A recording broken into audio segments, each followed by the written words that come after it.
Welcome to The Match. Meet the minds behind the work. Insights from the best specialist and independent agencies presented by StudioSpace. Most organizations still brief their creative agencies to deliver ad campaigns. But the challenge with that is that by jumping straight to a campaign brief, you might be missing out on more creative solutions to the actual underlying business problem. So today I'm joined by Ryan O'Connell, Chief Strategy Officer at indie creative agency Junior. And Ryan's got a strong point of view around this topic, that brands should really be briefing their creative agencies on their business problems, not on ad campaigns. So Ryan was previously Chief Strategy Officer at Ogilvy, very well-known global agency, during which time he was named Strategist of the Year by Campaign Asia 3 years running, so not once, but 3 times, 2021, 2022, and 2023. And during his time there, he also helped the agency to win numerous awards for effectiveness through creativity. So he knows what he's talking about here. And after all of that, he decided a couple of years ago to start a new indie creative agency, Junior. So Ryan, maybe to kick us off, tell us about what led you to start Junior and a bit about the work the agency does. Yeah, on my first day at Ogilvy, I sat next to John Marshall. He was the suit on Nestle and I was the planner on Nestle. And so we started working together on the same account my very first day at Ogilvy. Within about a month, we realized we shared a lot of likes in life and became best mates. And over the course of the next probably 4 or 5 years, we spent many a late night, maybe after a few beers, talking or dreaming about opening our own agency. That continued for many years until at one point our wives said to us, if you guys don't stop talking about it, we're going to kick your ass. Either do it or shut up. So that was kind of the impetus to go, well, maybe we should actually do this. So that was that we decided, yes, we're going to open our agency. We're going to take that plunge and do it.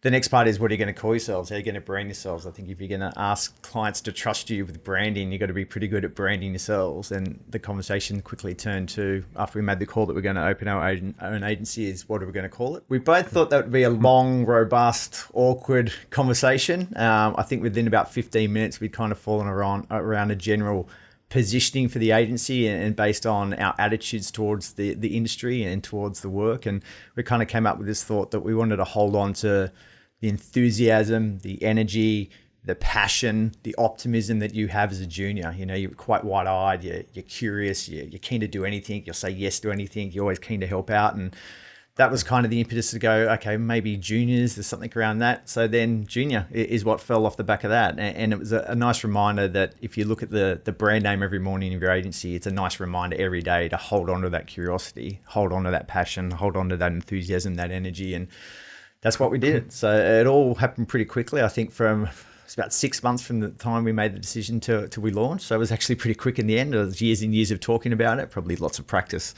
talking about it after a few beers late at night. But that was the genesis of the name and the agency. Yeah, I love the story behind the name Junior. I mean, for me, it captures so well what's special about indie agencies and the power of an indie and just what you get that makes an indie different as a client. So but love how that works. Okay, so let's talk about this topic of what we mean when we say brief your agency on the business problem, not just on an ad campaign. What's the difference between briefing an agency on a business problem versus an ad campaign? How do you look at the difference? Well, I mean, it can sound like a subtle difference, but the reality is if you brief an ad campaign and expect an ad campaign back, that's what you're going to get. Now, that may not be the solution to the problem. And I think thinking more upstream and briefing them on the problem opens up the aperture of what that actual solution might be. So it's a smart idea to brief the problem in. As a strategist, I also have a personal point of view that briefing problems in helps the agency understand the entire business a little bit more. So even if the solution does end up becoming advertising or communications, I think having a broader understanding of what the business is going through, the challenges that it's facing, the problems that it's under or facing, gives you a broader context, and that broader context helps you create better comms anyway. But broader than that, I think if you're always expecting an ad campaign or you want an ad campaign, you're kind of limiting yourself on what the solution can and should be. Yep. So I think opening up that thought to just briefing the problem in, having conversations around the problem and the challenges and kind of thinking a little bit further upstream actually makes the comms better if that does end up being the solution. But 9 times out of 10, it probably shouldn't be the solution if you're being quite agnostic around what that solution should so be. it can really limit the outcomes. 100%. Yeah. Yeah. Why do you think that still happens? I mean, we talk a lot about just I think it's well recognized, the power of creativity to solve business problems, not just to deliver great communications. But why do you think this still happens in organizations? Well, I mean, there's two sides of the spectrum there. From a client perspective, they treat their ad agency like an ad agency, and that might be because that's the only solutions they're getting back. So ad agencies may have painted themselves into a corner by being pigeonholed into being positioned that way, because every solution they come back with might just be that. So it might be that the client perceives the agency that way. From an agency perspective, that they've probably done some damage to themselves and always coming back with communication solutions or advertising solutions. So there's two ends of that spectrum. You probably do need to do a better job of positioning yourself to be able to come back with solutions that aren't advertising. Yeah. And then the clients will probably perceive you a little bit differently as well. Got it. Yeah. I mean, I'm interested also to get into, how do you look at this challenge? Because I hear what you're saying around it becomes a bit of a cycle. Yeah. It's sort of a two-sided thing as to why we fall into this trap of always coming back to briefing the campaign, not how do you best explore and solve the business problem. How do you look at this differently now that you're running an indie versus where you came from? Well, I mean, completely honest, and this is not necessarily to put shit on previous agencies that I've worked on, but agencies have traditionally made a lot of their money through the margins that they make on production. It's just the reality of the way that the business was set up. Now, with that comes either the intentionality that you are going to go back with advertising solutions because that's how you make money, or not always as Machiavellian as that or as intentional as that, might just be that there is a muscle memory attached to, hey, we're an ad agency, we create ads. And it might not be like, oh, that's how we make money. It might just be that's what we've always done. And you fall into a certain pattern and a certain habit of coming back with solutions because that's what you've always done. So I think that's kind of can be the issue, is that you fall into the trap of coming back with a solution, either intentionally or not. That may not be the actual optimal way. So part of the attraction of opening up our agency and doing it the way that we wanted to do it, and not having anyone telling you how to do it and having no global overlords or boards or whatever that kind of instruct of how you need to make money, is you can come back with solutions that are right. So at Junior, and I can only speak to Junior, but I'm sure other indies are the same, we don't make our money off the production process. There's not a large clip or margin to be made there for us because we set up our businesses in a different way when we charge for strategic thinking and creative thinking. What that means is that we're not beholden to coming up with a solution that's going to require large margin production, because that's not how we make money, and that's not how we're inspired, and not necessarily how we want to operate anyway. So it's liberated us to come back with solutions that aren't always that, because that's not how we make money and it's not how we're driven. Yeah, it's not what your incentives are driving you to do. You can be genuinely agnostic of what of what that solution might be. Has that led you to think in any way differently around how Junior grows, or the type of people you've got, or how you're set up as a business? Well, I mean, one of our very first hires was actually a design director, because we were coming up. A lot of the briefs we were coming, the solution was actually a brand redesign or brand design system as opposed to an advertising solution. So we hired a design director knowing that was going to be a crucial part of our business. And straight away that differentiated us from a lot of agencies. Our output and also the people that we had. As we move into some other avenues, PR became quite an important discipline for us. So you look at those different disciplines that, yes, a lot of agencies offer this or offer it in some way, shape or form, but we hard baked it into our offering early on, knowing that the solutions that we were recommending, we needed the personnel to match it. And the other thing is, we've also suggested that we work with partners for areas that aren't our specialty. If the answer is going to be, if the solution is going to be something that we're not necessarily experts at or don't have that capability or that personnel inside, then we will work in partners. And I think that's another advantage that indies have, is they don't have large production departments. They are going to partner with someone no matter what, whether it's a production company or whatever. So that partner can just be a different type of partner. It doesn't have to be an advertising production partner. It might be a product partner, some tech, design, gaming, PR, as I said. So any number of these solutions, which something still needs to be produced, but what you're producing is not necessarily an ad. Yeah, I mean, that aligns well, as you know, with the StudioSpace model and what we're all about in terms of the client having that flexibility to get the right partner for whatever the solution might be.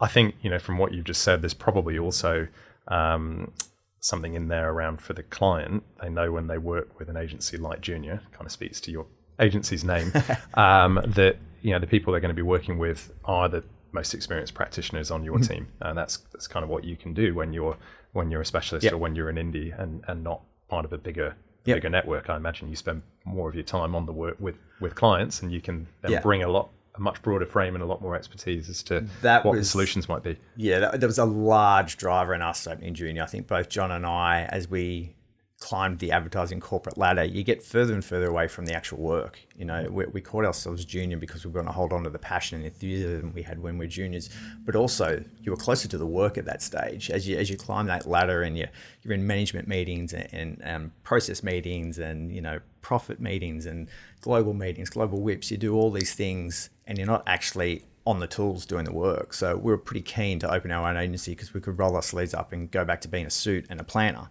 Yeah. And that's, the two of us started the agency together, just the two of us, before we grew and had creatives and PR and design. But that was a large motivator, is getting back close to work, because that's what we enjoy. Yeah. That's what gets you into the industry. And yet the more senior you get, the further away you get from that. Now, at our old agencies, we didn't necessarily get to do a lot of that. We were stuck in a lot of meetings and doing HR things and all that, which is all necessary and great. But in a smaller agency, you kind of need to be a little bit more nimble, and you get to be a little bit more closer to the work, which drawed you into the industry in the first place. So that was a major motivator in opening our agency, is getting back to being a planner, not a boss of planners. Yeah, I totally get it. And, from our own experience, seeing it with clients, really refreshing when they get to work with a partner in that way. Let's make this a bit more tangible. We're talking about more creative solutions or wider possible solutions than jumping straight to campaigns. What does that look like? Bring to life for us a little bit what that means. If we're not jumping straight to campaigns, what else can those creative solutions be? Yeah, I mean, a great example from one of the first projects we worked on is we were briefed on a brand strategy that was going to end up in a brand platform. And when I say brand platform, advertising. That was the brief, that was the expectation, that was what was going to be as an output.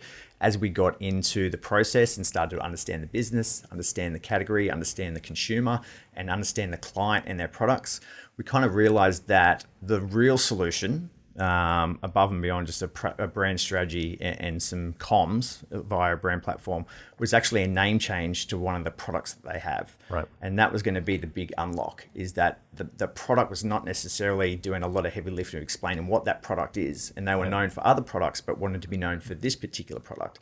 So the biggest recommendation that we went back with in our strategic kind of response was, you need to change the name of this product. Now, that ended up being not a brand campaign and not even a product campaign or advertising campaign, but that was the big unlock for that business.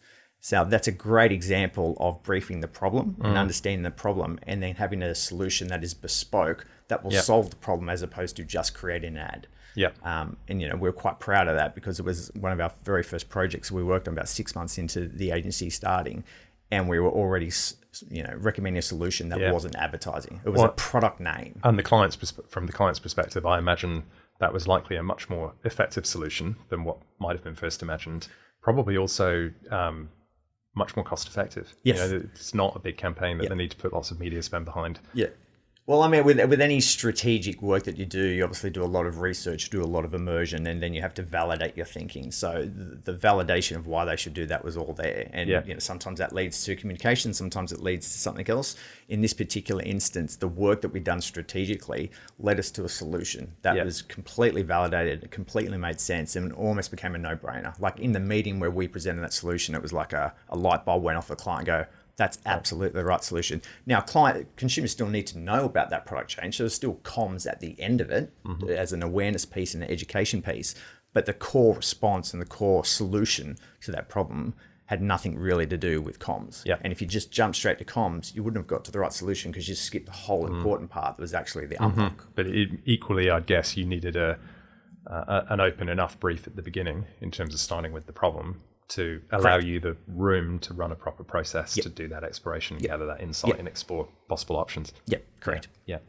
Any other examples you want to talk to before we move on? I mean, there was another example where we were briefed on a brand strategy and the response ended up being a full brand redesign that even went down to changing the logo and even went down to recommending how they changed their office layout. So as a bit of an example, it was a recruitment company that almost dealt exclusively in construction recruitment, and they wanted to branch out into other categories and other verticals, whether it's medicine, things like that. But their logo and their aesthetic and the brand design, the current brand design, had anchored them in construction. So to open that kind of perception amongst other audiences, their brand was almost holding them back, not necessarily the name, but the way that brand came to life. So again, instead of coming up with a brand strategy and then a creative platform, it's like, we actually need to redesign your brand to open you up so you feel like you span those different categories and those different disciplines. So again, great example of, we could have just jumped straight to an ad, but we actually recommended completely changing the aesthetic of the brand from logo to brand redesign, all the way down to even just how their office layout looked. Another great solution. But again, it was based on, if you thinking ads, you wouldn't have come up with that solution. Does this broader frame change who's briefing you? Who's typically briefing you today as junior? It's traditionally still CMOs, to be completely honest. I guess, I feel a little bit sorry for the modern CMOs, if I'm completely honest. I think their remit and their responsibilities have changed so much over the last 10 years. It's pretty crazy. I think that M in CMO is a lot more than marketing these days. And that's good for us in many respects, because if we have an ambition to be further upstream and have more greater access to the problems facing the agency, the problems facing the client, CMOs now have that range of problems that they're trying to solve. But they themselves are not just trying to come up with ad campaigns. Their remit now covers a whole bunch of things that the business might be facing, or opportunities even that brand or that business might be facing. So CMOs themselves have access to more of these problems that we actually want to try and solve. So whilst it's unfortunate for them how busy they are now and how much their remit has changed, it actually has helped us in our ambition to have access or to have knowledge of those wider problems, because they're getting more than just communication problems themselves. We definitely see that too. The remit of the role's broader than ever. There are more channels than ever. They're often also responsible to a degree for the digital transformation of their business. Acquisition, retention, loyalty. I mean, there's so much breadth now in the CMO's role. And traditionally, I guess the creative agency would be the kind of key strategic partner of choice for a CMO. How does this shift with the CMO role broadening and their kind of remit being more expansive than ever? How does that change what they need from their creative agencies? Yeah, I mean, from a strategic point of view, you're a strong strategist if you've got access to as much information as possible. Even in the old days when that still led to an advertising solution, you still needed to have as much exposure to the different problems that the brand or the business was facing. As the CMOs kind of understand that you can solve different problems, it opens up their ability to trust you and to see you as a credible option for things that are more than just advertising. As if you've grown with a particular CMO, even if they've changed roles, there's a lot of CMOs that we've worked with in different roles and different brands.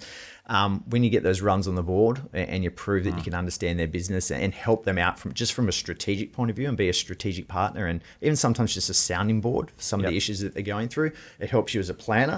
But it helps them because they've got someone else on their side that can think of things in a lateral or a different way. Yeah, I mean, there's a lot that comes to mind for me around the opportunity you've got as an indie and as that strategic partner to really bring integrity and open-mindedness around both really understanding what the actual problem is as well as what the possible solutions are. Yeah, I mean, a good planner, when I was a junior planner, I was taught that the role of the planner or the role of the strategist is to be the voice of the consumer in the agency, which is just a wanky way of saying you need to be objective. That objectivity made you be a good strategist in the early days, but now it makes you be an even better partner, because it means that objectivity means you may be, again, without banging on the drum, you may be suggesting solutions that aren't advertising, because you're bringing that objectivity, because you're thinking of the consumer or thinking of the audience. You're not thinking of the output, you're thinking of the audience, and that can dictate the type of responses you come back with. And CMOs are loving that, because they start to trust you, they start to believe that you're credibly coming back with information, with insights that are relevant, that can help them. Yeah, and with no specific agenda Baggage, around what that might might lead to. Exactly. Okay, well, so for the CMOs, marketing leaders that we'll have listening to this, watching this, how should they be briefing their creative agencies differently? What would you say to them in terms of some of the takeaways that they should leave this conversation with?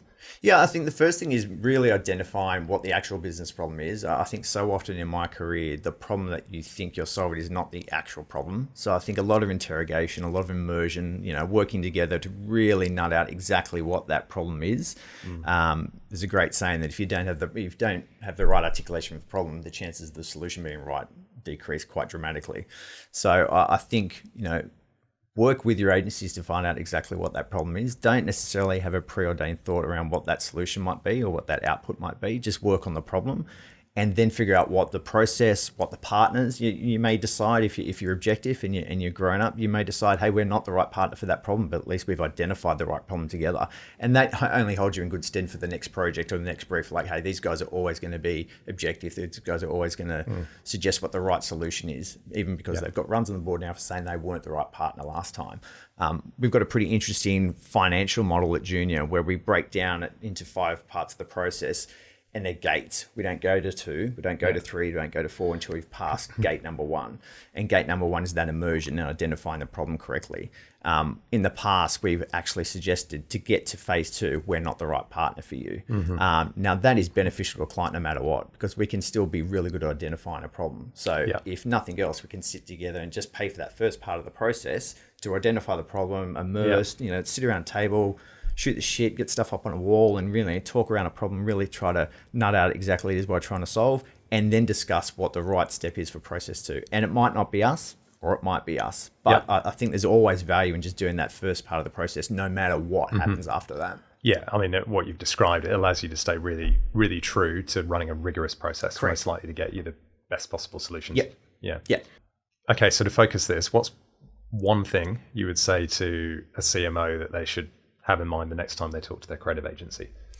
Yeah, don't think of them as the ad agency. Hopefully they've got enough runs on the board that they're not pigeonholing themselves as an ad agency, but think of them as a creative partner. Think of them as a business partner. And think of them as someone that can probably sit down and have some type of benefit to you, even if the end result is not necessarily what you thought it was. So be open-minded in what the solution to that problem might be.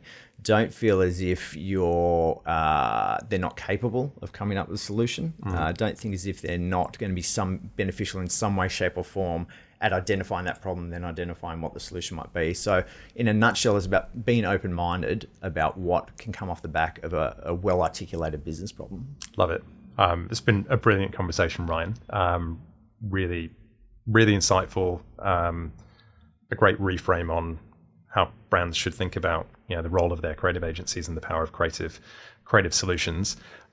You've had clearly a brilliant first couple of years with Junior. What are you excited about in terms of where things are going next? I think as you grow, the chance to capitalize on that growth really comes into the fore.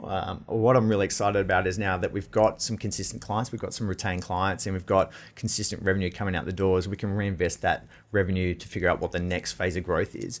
We started off as just John and I, it's just a planner and suit. We quickly then had design. We've now got Jenny Mack on board as our ECD and our partner. So the more revenue and the more clients we have, the more we can reinvest back in the business and kind of properly grow. So I'm excited about what growth leads to the next phase of growth, if that makes sense. Yeah, brilliant. Fantastic. Ryan, thank you so much. Really interesting conversation. Look forward to lots more. Thanks for joining us today. Pleasure. Want access to the best specialist marketing and digital services? Check out StudioSpace, the agency marketplace and procurement solution that gives big brands a faster, simpler, and more flexible way to access the most extraordinary agencies.